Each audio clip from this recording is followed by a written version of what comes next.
tonight we're going to be talking about what's on your schedule. So I know that right now we're in the middle of the summer and we don't always have that hectic of a schedule, but we can still kind of chock it full of things to do with friends and family and hanging out and working jobs and everything else like that. So a lot of times we cram our day full of things to do, right? So we're busy from the time we wake up to the time that we go to sleep. Sometimes we're always on the go. Whenever it's like that for me, I always feel like I'm forgetting something. I'm forgetting to call someone. I'm forgetting to do something. I'm forgetting to go somewhere, like miss an appointment or something. All these things that we do, like our work and hanging out with friends, fun activities, going to the beach or everything else like that, those are all good things, right?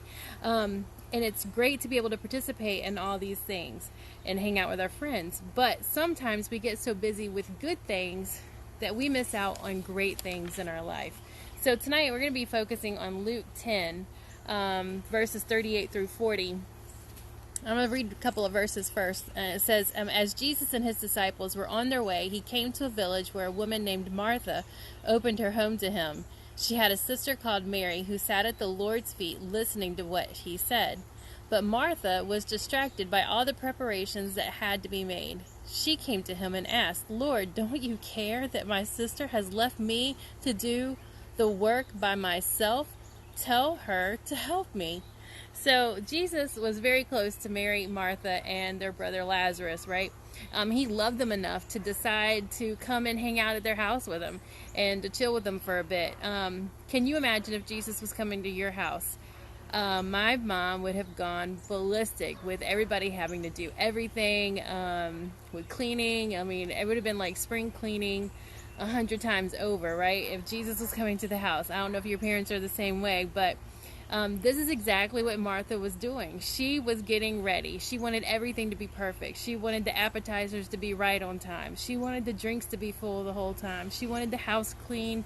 She wanted food served where it was supposed to be. She was busy playing hostess, right? She had to cook. She had to clean. She had to do all these things so that everybody else could sit down and relax with Jesus and hang out with him. There was so much for her to do. But Mary was not doing anything to help her. She was just sitting at Jesus' feet listening to him talk and listening to him teach and soaking Jesus in all that she could. How do you think that made Martha feel?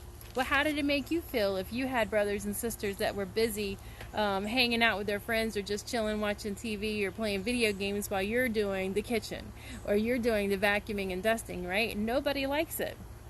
So sibling rivalry showed its ugly head, and Martha was mad, right? So she goes and she basically tattles on Mary to Jesus, and she's like, make her help me. So let's look at Jesus' response in verses 41 and 42. He says, Martha, Martha, the Lord answered, you are worried and upset about many things, but only one thing is needed. Mary has chosen what is better, and it will not be taken away from her. So Jesus understood why Martha was so upset. He understood that everything she was going to do, or everything she was trying to do, was trying to make everything right. And she was working so hard to get everything perfect for him. But Jesus wanted Martha to see that there was something that was more important at this point. There was something that was more important for her to do. That she had missed out on the most important thing by staying busy with all this other stuff. The most important thing is spending time with Jesus, sitting at his feet, soaking him in, listening to him teach, listening to him talk to us. And just like Martha, we can get so busy in other things in our life that we miss out on the most important things, spending time with Jesus. In our busy lives, we need to focus on spending time with Jesus. The psalmist even wrote, early in the morning, I seek you. First, above everything else. So I know that we late night people would like to say, mid-afternoon, late in the evening, I seek you. But he says early in the morning, I seek you.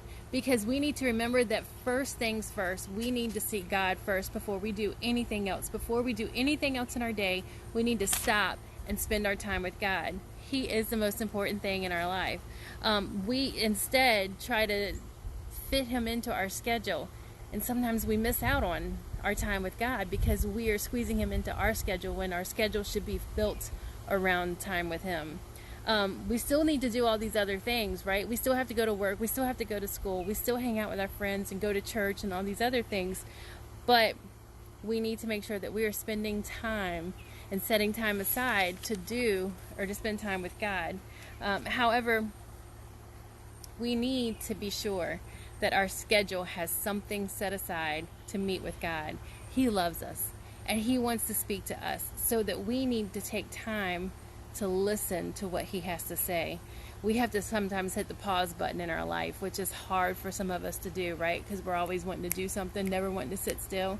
But sometimes we need to hit the pause button and stop and be quiet and still and wait and see what God has to say to us. Jesus told Martha that Mary had chosen what was better.